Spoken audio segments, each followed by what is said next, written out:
Picture this: a dimly lit room, the soft glow of a single lamp illuminating an ancient chessboard.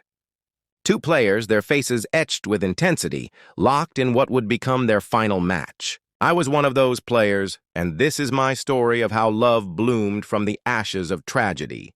They called him the Ghost, a chess grandmaster who had never lost a match. I was the young upstart, determined to make my mark. What I didn't know then was that our game carried stakes higher than any tournament prize. The air was thick with tension as we moved our pieces across the board. Hours passed like minutes.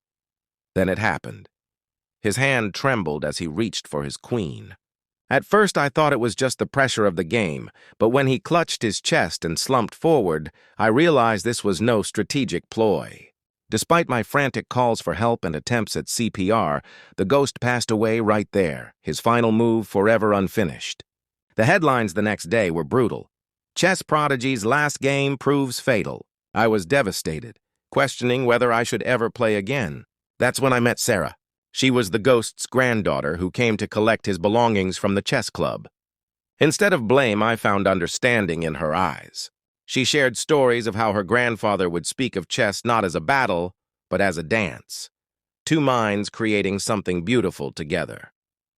Over countless cups of coffee, Sarah.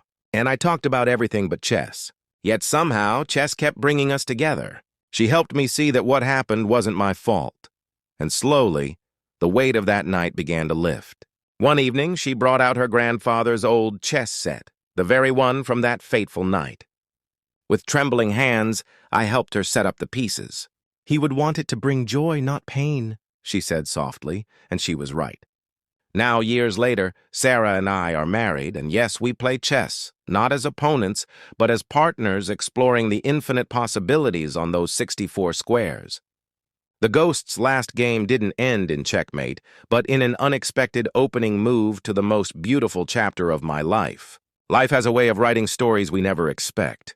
Sometimes the darkest moments lead us to the brightest lights, and even in the shadow of loss, love finds a way to move forward, one careful move at a time. What I learned is that every end can be a beginning if we're brave enough to keep playing. And sometimes, in the most unexpected places, after the most devastating losses, we find something even more precious than victory. We find love.